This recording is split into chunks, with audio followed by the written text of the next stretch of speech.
Hey everyone, it's Mikki here. You're listening to Mini Mikkipedia, and today I just want to address a few questions that have come through my DMs or via email or through clients that are related to protein intake and fibre intake as well.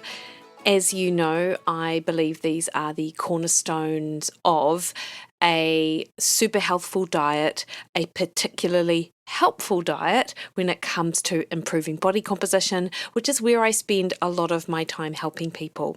And of course, protein is essential for the recovery for an athlete as well. So understanding more about the digestion of protein and the amounts that you should strive for in each meal, regardless of your goal, I think is super important.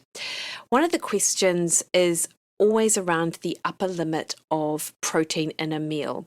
And if you look on social media, there are questions as to whether or not, 30 grams of protein is the upper limit that you can ingest in a meal or digest in a meal, and someone else actually asked whether there was an upper limit of 50 grams of protein in a meal that you can digest.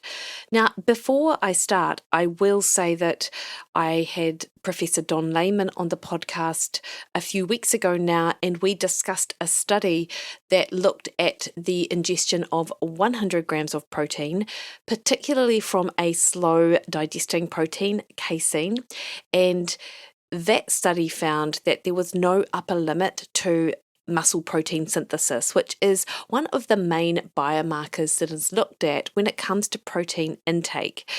And that study, because of its slow digestion, found that even having 100 grams of that casein protein did not sort of tap out on muscle protein synthesis. But because of the particular type of protein, it doesn't really mimic real life and what you might actually ingest in a meal. So, as I said, when we think about upper limits for protein, we're often considering only that muscle protein synthesis response, and that is the biomarker for muscle health, and it's one of the easiest things that we can measure. However, we will digest and absorb all of the protein that you actually take on. Just because we don't necessarily or aren't able to measure hormone production or water balance or regulation of appetite necessarily as easy as muscle protein synthesis, or it isn't all measured at the same time, then you can't just think about that MPS response in relation to how much protein that we can sort of digest and absorb. So the first thing I would say is you will digest and absorb all of the protein that you intake. The thing with muscle protein synthesis as a biomarker for muscle health, it turns on machinery, which is the mammalian target of rapamycin. It's an anabolic system in the body that helps build and maintain lean muscle mass. Once you hit a point of about 3 grams of leucine in a meal, which is about that 50 grams of protein, you might not stimulate more muscle protein synthesis, but it doesn't mean that there isn't value for the rest of the roles that protein plays in the body. And I have already just mentioned a few of them: enzymes, hormones, regulation of appetite, water balance, a whole host of them that we don't measure when we think about upper limits or targets of protein. What we do know is that you need at least 2 meals a day that hits that muscle protein synthesis response and sort of maximizes or taps that out. And that then requires that you have 2 meals that has that 3 grams of leucine. And leucine is the amino acid that initiates that MPS response. It isn't the only one responsible in that cascade, but it is the one that initiates it. So even if you got say 50 grams of protein in twice a day, and I often talk to people about getting it in at breakfast and at dinner, for example, then the rest of the protein that you ingest to make up the rest of your protein, sort of total protein amount for the day, it doesn't really matter when you get that or the amounts that you get that in, because you've had those 2 time points of getting in the protein required for muscle protein synthesis. Now, what is important is understanding why I'm saying sort of 50 grams of protein. It may well be 40 grams of protein, if you're having really easily digestible proteins, because the important thing is that we're not actually eating amino acids. We're eating whole meals, and whole meals do also bring with it other features that slow down that gastric emptying or the protein leaving the stomach, and slows down digestion and slows down the release of the amino acids into the bloodstream. And that's the thing that's required to stimulate that machinery and turn that machinery on. So we need a sort of threshold of leucine in the bloodstream, which if you were to just take leucine as an amino acid, you would probably reach it. It's not a helpful supplemental addition to your diet, and I'll explain why in a minute, but let's just say for argument's sake you did that, then that would be enough for you. But because we have fibre in a meal, we might have acids that slow down that gastric emptying. We have different types of proteins that have different amounts of leucine, so you need more of that protein to get that MPS response. You have fat, which also slows down digestion. So when you eat whole meals, you do need to consider the amount of protein in that meal. And that's why getting 50 grams of protein is actually fairly reasonable. An example of 50 grams of protein, for lunch today, I had a fried egg and I had a 120 gram chicken breast, and I shared half a sausage with the dog Ted. And I also actually had like a tablespoon of cottage cheese in my meal. And when I put that in Easy Diet Diary, it came out at 51 grams of protein. That's actually not a ton of food on my plate in terms of the amount of protein. Though, as I was speaking to my nutrition pod, Mondays to Mastery, earlier today, if you're not used to eating that amount of protein, then it can seem like a big ask. But those of you amongst us who are like me and are good protein eaters know that actually, it's pretty easy to consume that amount. If you struggle to meet your protein goals, or you struggle to eat enough or eat often enough to get the protein in you need, then try and hit that 50 grams in a meal, I would say. And then you might want to have a protein shake in addition to that, which might give you another 20 or 30 grams of protein. That's super easy, and it doesn't necessarily rely on appetite. I was mentioning leucine content, and it is really important, but you'd want more than just leucine. So leucine is the amino acid that stimulates muscle protein synthesis, but it works in combination with the other branched chain amino acids, which are valine and isoleucine. And there hasn't been a lot of data or information as to the exact roles of isoleucine or valine in this MPS pathway, I guess. But what we do know is that if you do just supplement with leucine, you actually end up depleting some of those other amino acids because your body does require them. So anything that you're not putting in, your body is sort of pulling out of its amino acid pool to use for that muscle protein synthesis pathway. So if you were to supplement with an essential amino acid powder, and I'll talk about a use case for that in a minute, then that is preferable to just supplementing with leucine. As I understand it, leucine is pretty bitter and you wouldn't want to do it anyway. So if you really struggle to get that 3 grams of leucine in a meal, or if you cannot physically eat that much, or if you are a vegan and the digestibility of your protein is reduced because you're having whole food plant-based proteins, which have a lot more fibers and a lot more things which impact negatively on digestion, then adding in an essential amino acid powder to the meal itself may be a way to bolster and hit that 3 grams of leucine.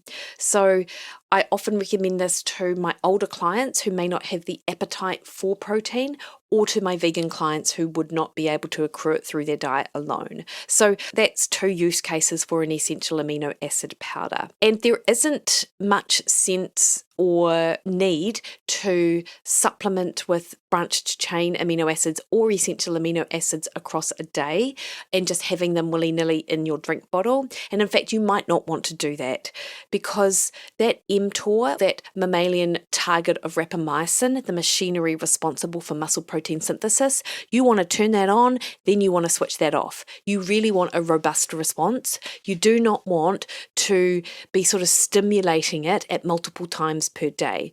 And one of the reasons for this is related to the controversy around protein intake and its role in growth.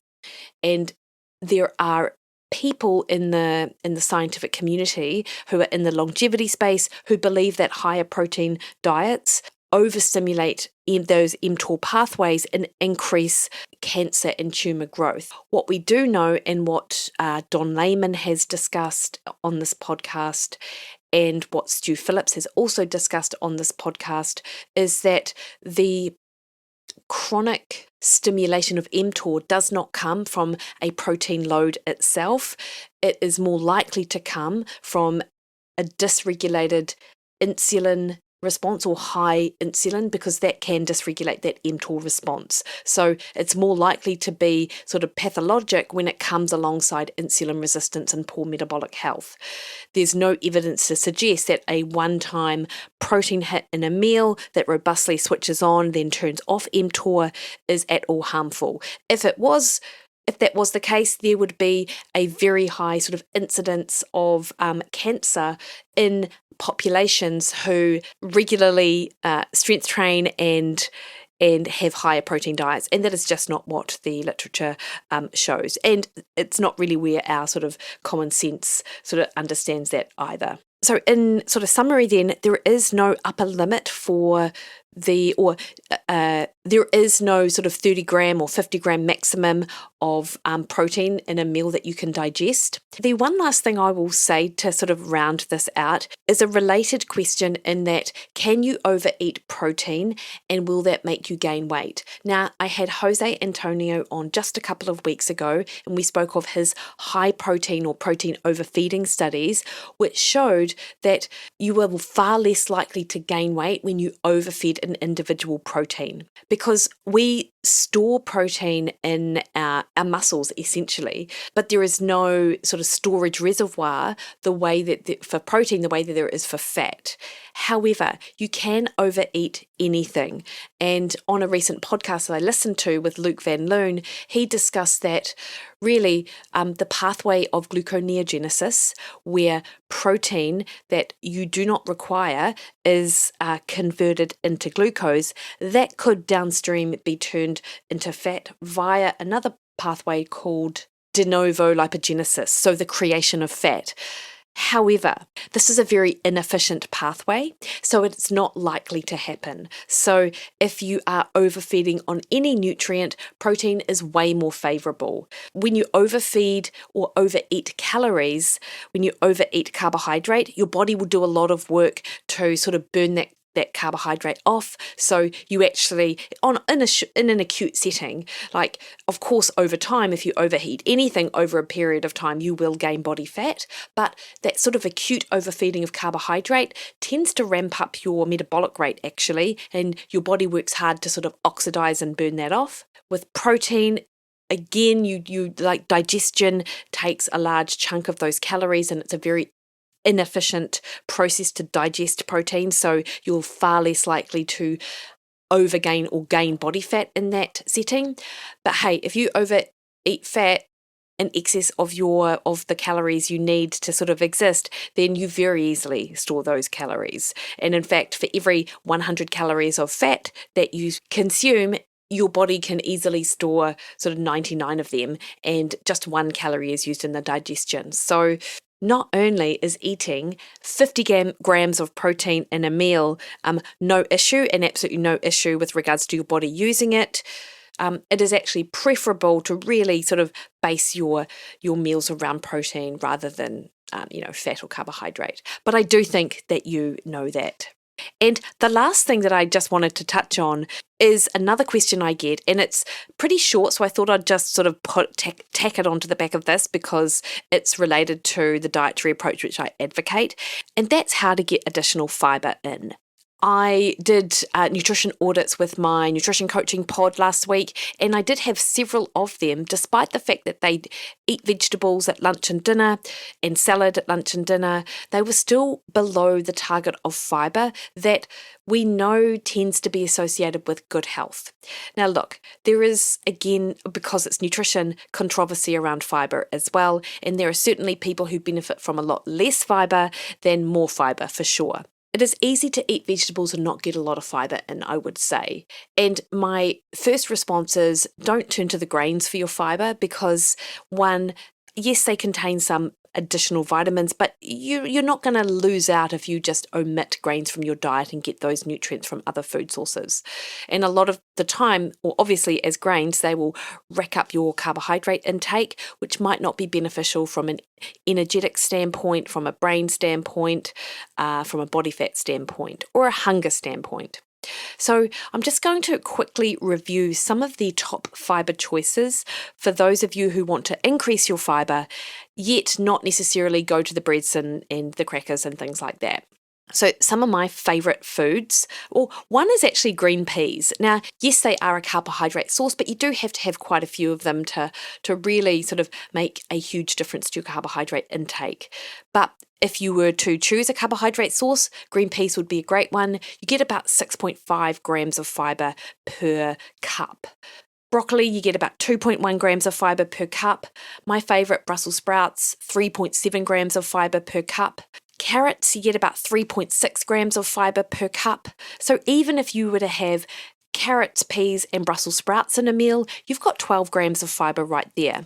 And what I didn't say actually was that the minimum or the target amount of fibre that you should be aiming for is around 28 grams for a woman and 32 grams for a male.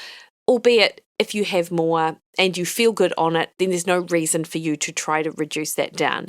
But you can see that the targets aren't necessarily huge. We're sort of thinking about, 12, like even if you were to get 12 grams in lunch, 12 grams in dinner, and then get another, 6 or 8 grams in breakfast, you'd be quite near where you'd need to be. But if you tolerate fibre, hey, more is more, right? Avocado does contain quite a bit of fibre, but it also, of course, is a higher fat option. So, but like half an avocado has around about 2 to 2.5 grams of fibre. So to my mind, that's like a really great addition to your meal as well. Raspberries are amazing. They've got about 8 grams of fibre per cup, super low calorie. Yes, they are a fruit, but I often just think about them just blanket as a fibre source. I don't really consider them as necessarily a carbohydrate or a fruit choice really, because they are so low in calories and so high in fibre, and they've got other great antioxidants as well. And a lot of the berries will fall into this camp. Kiwi fruit's well known for fibre. Also, but other phytochemicals that help with that gastrointestinal pathway, 3.4 grams of fibre per cup of kiwi fruit. And then if you do tolerate legumes, they're also like an amazing source of fibre. And like lentils have about 12.6 grams per cup. Yes, they are a carbohydrate source. They contribute to your protein load, but ultimately they're an excellent carb source because of their fibre content.